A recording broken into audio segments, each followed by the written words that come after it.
Welcome back, YouTubers, to yet another Q&A number 229 with us, the British Fist. Cha-ching! As you guys probably know, I am Mr. Park, and this guy sitting next to me is NJ, everyone. What's up? And we're going to dive straight into this Q&A with some questions from Paul Erickson Alejandrino. If you want to get your questions answered on the Q&A, like Paul Erickson Alejandrino has done here, put them in the comment section below. He asks us 6 questions, or actually no, 5 questions. What are your thoughts on a possible Samoa Joe Baron Corbin feud? You know, when I watched NXT, one of the feuds I thought of was Baron Corbin and Rhino when he came in, and with Samoa Joe coming in, being that kind of big guy, I thought that Baron Corbin would be the kind of guy that Samoa Joe could put over. So I'm okay with that feud if it does happen, indeed. I'm not sure. Like, my personal opinion is I'm not really feeling or behind Corbin yet. I still think maybe it's his character, maybe it's his in-ring work. There's just that's not making me connect with him. So if we're going to go against Joe, I think wait. But I think Corbin needs to keep building himself up and then go for Joe. Well, at least it means he won't be feuding with fucking Rhino anymore. But anyway, what are your thoughts on Finn Balor winning the NXT title in Japan? Well, I think initially that was going to be Hideo Itami. I mean, it kind of fits, doesn't it? Hideo Itami win the title in Japan. He was part of, I think, New Japan Pro Wrestling for a long time. So I think the initial plan was for Hideo Itami to get that until he got that long-term injury. As for Finn Balor, I think he was by far the best person to win that from Kevin Owens. I don't really think there was another guy on the roster that had what he had at the time. So I really had no problems with Finn Balor winning the NXT title in Japan and becoming pretty much the face of NXT, especially after Kevin Owens, in such a short period of time, ended up getting moved up to the main roster so quickly. Apart from what you just said, he's the only guy really worthy of becoming the next champion. I really weren't behind Balor. I liked Balor, but I couldn't really see him beating Kevin Owens. So apart from the fact that he was the only guy really worthy going up there, I didn't really expect him to do it. But now he's done it, I'm more behind and liking the way Balor's going. What are your thoughts on Cesaro's current babyface push, and how long do you think it will last? Question, NJ. Has Cesaro been booked well in any way? Not very well. Has he done anything memorable? No. Are WWE actually giving a shit about him right now on TV? No. So there you go. I mean, we all knew that this was going to happen. I mean, since when have WWE ever pushed Cesaro and ever really given him a shot? This is what I was saying. Going back, what happened at pre-shove Hell in a Cell, it was Cesaro's match. Cesaro's man of the match. And I think Cesaro is a crowd pleaser. The WWE know fans love him. So all they've got to do is make him look good in a match. Fans will be happy. But as for a push, I don't know when or if the WWE are going to do it. I think the fact that he entertains fans might be enough for the WWE. The thing is with Cesaro is he's one of those guys that WWE know they could just shove him in a match and it would make the match better. Like Dolph Ziggler, for example. True. Which is why I don't think they really ever make him the main focus point. He's always kind of like the bridesmaid, not the bride. Sort of like Dolph Ziggler is. So that's my theory on Cesaro. Plus, I don't think Vince McMahon really likes Cesaro as a talent anyway. So even though the one big thing that I don't, even though I do think he's a crowd pleaser more than a future, he's faced the big names of the company, put on great matches, almost beat them, and the WWE are just teasing the crowd. The fans, and doing nothing with those matches. I guess my question is, he's always going to have great matches, but does having great matches mean that you should be a top star? I think it's more really down to, what can you do with the character? What sort of storyline can you do with the character? What storyline will they fit in? I think that's probably more the reason why he's not getting the push. I mean, he's obviously a great talent. He's obviously a great wrestler. But can you go that extra mile with him in terms of a storyline or, his characters? And I'm not sure WWE feel like they can do, which is probably why they're not pushing him.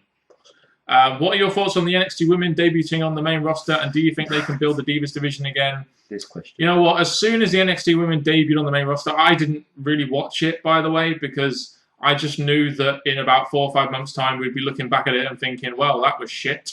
Divas Revolution, my fucking ass.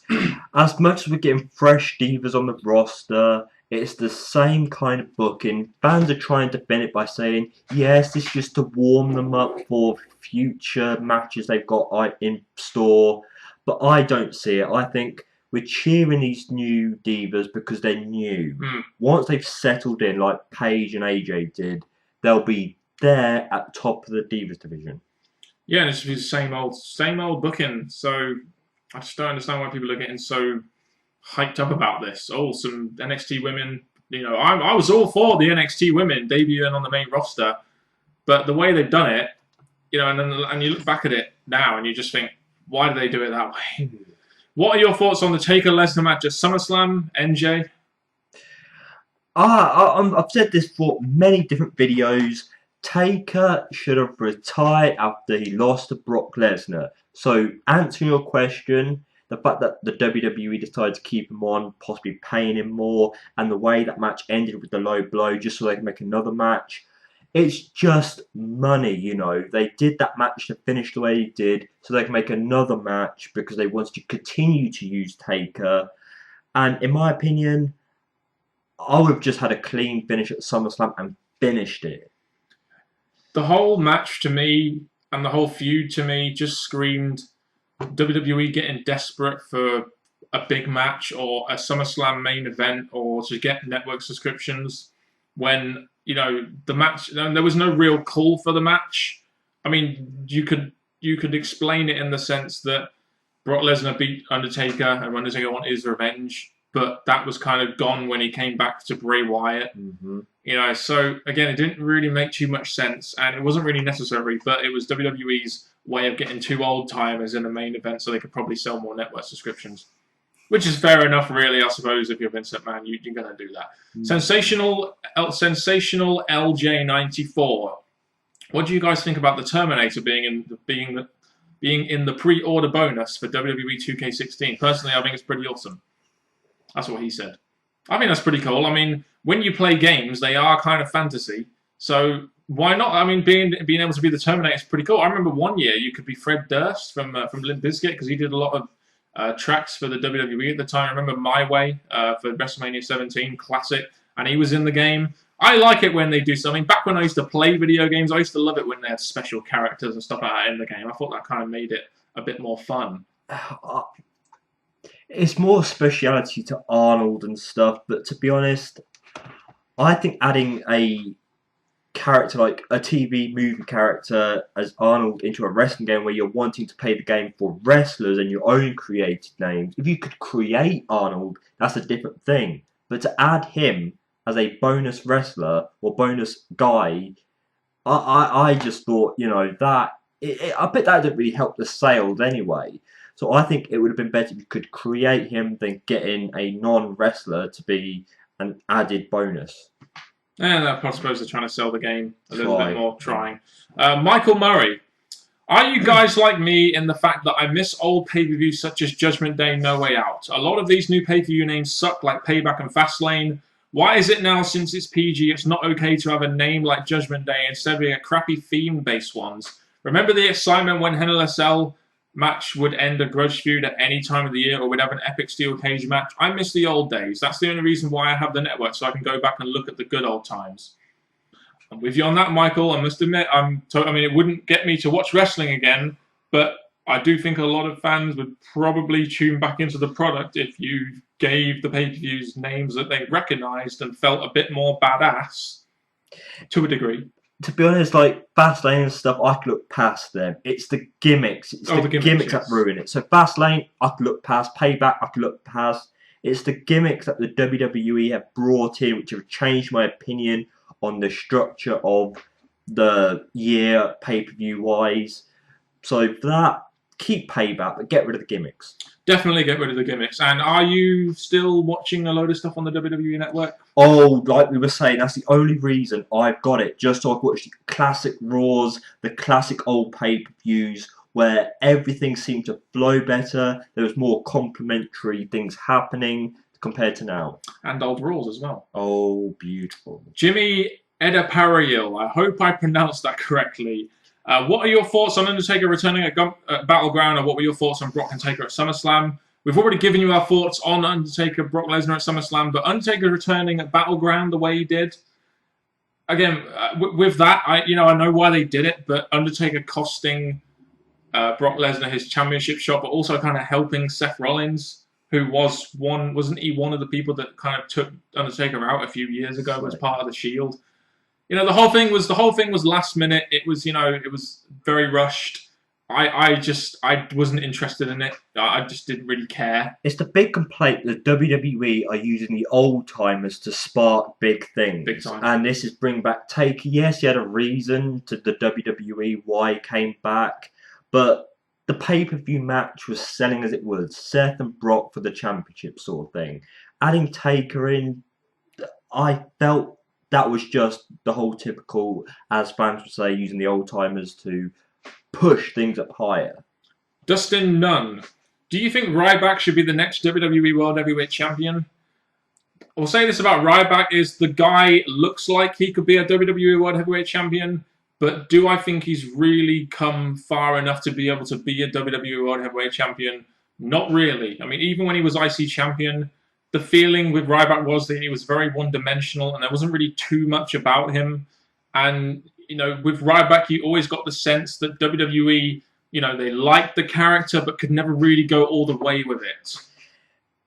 I'm going to pretty much mimic what you said, but change the fact that the WWE gave him the biggest opportunity to become champion when he took down John Cena, but because the WWE are always favouring John Cena over a guy who I think could have beat John Cena for the championship, I think that was the biggest downfall. I think trying to do it again, yes, they're trying to rebuild him, but I feel they missed the opportunity where it mattered more to fans.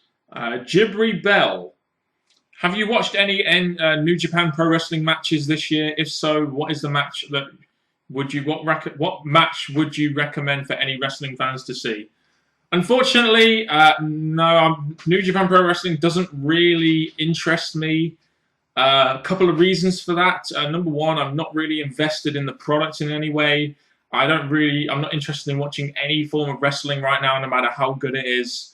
And thirdly, I know this shouldn't affect it, but when you're watching a match and there's Japanese commentary and so, and it just kind of puts you off the match. And I don't know if you've watched any New Japan Pro Wrestling, but I did watch some a few years ago, and it was okay. A lot of people were saying pay-per-view of the year. It was okay.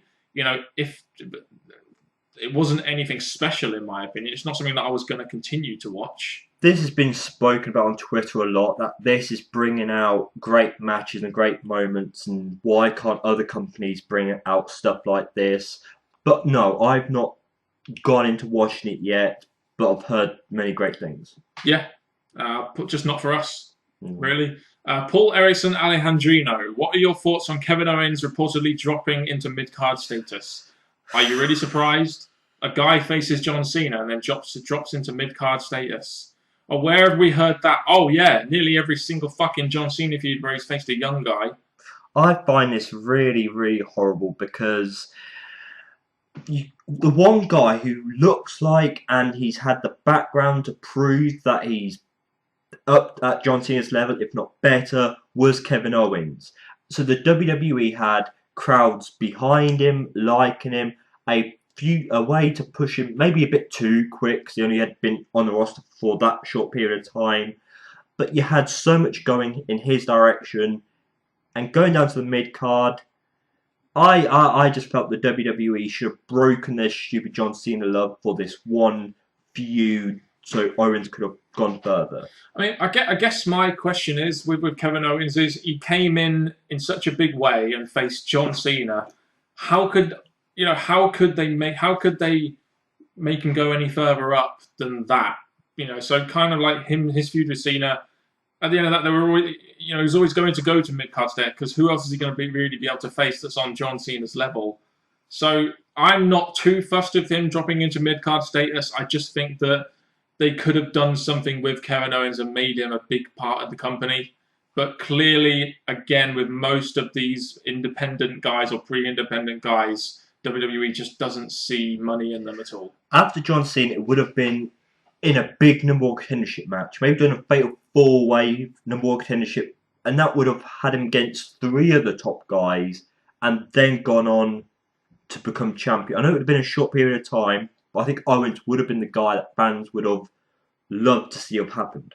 I can see him winning a Money in the Bank or something at some point down the line, maybe. I'd like to say the Rumble, but no.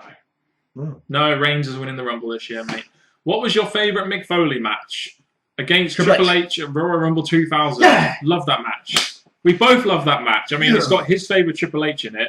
For me, it's sentimental because it was the first pay-per-view properly I watched for WWE at the time. I actually taped it on Channel 4 that night. And, what? I want to throw one more, Nick. Oh, go on. Rock, Mankind, empty arena. What about Mick Foley versus Triple H, No Way Out 2000, Hell in a Cell? Triple H again? Yeah, well, he had 2 good matches with Triple H, didn't he? I mean, there's loads of favourite Mick Foley matches, but the Triple H one at Royal Rumble 2000 stands out the most. What was your reaction to the Hogan racism controversy? Well, we could have probably done a whole Q&A on this question. I'll let you go first on this. Okay, Hogan weren't really doing on screen. He really weren't doing much behind the scenes. He may have been doing a lot for the company and stuff. So I think bringing this up when the WWE brought him from TNA into their company and coming up with stuff like this. Yes, it was the old stuff that the WWE are picking up on, and it just dragged on further. And there's rumours that Hogan's trying to get one more match, even though they've written off everything. I just think the WWE were being a bit too careful with their reputation when they brought someone who, you know, is a fan favourite, loved by millions, and could have done a bit more with his contract. Where do you start with this? We'll start with Hogan himself and the WWE. They pretty much did everything they could to distance themselves from Hogan at the time. And, you know, why? And, you know, as a company, I can understand why they would do that, but I don't understand why they did it so much to a guy that's basically their history. They're never going to be able to wipe him from WWE, WWF history, so why bother going that far? Secondly, this tape that he was saying the N-word on, you know, you should never be saying the N-word, you know, don't get me wrong, but this, I think it was recorded in his private home, him saying that. I think it was also the way the guy said it rather than the fact that he said it. He said it in a real vigorous way, which is why the press was so on it, etc. You should never ever be saying stuff like that. But to be honest with you, you know, it really raises a whole question with, you know, with reporting and stuff like that. You know, should he be being filmed in his own private home? And you know, do people do that in their home all the time? And why? You know, it raises so many different things. But the bottom line is, should never be saying that word, for a start. It should never be saying the N-word, because that's just terrible. But WWE did kind of react to it, overreact to it, in my opinion, just a tad. But on the other hand, I can't blame them for trying to distance themselves away from it, because it does reflect on their brand, especially now they're a publicly traded company. That's all I'll say about that. What are your thoughts on the Joe Corbin feud on NXT TakeOver?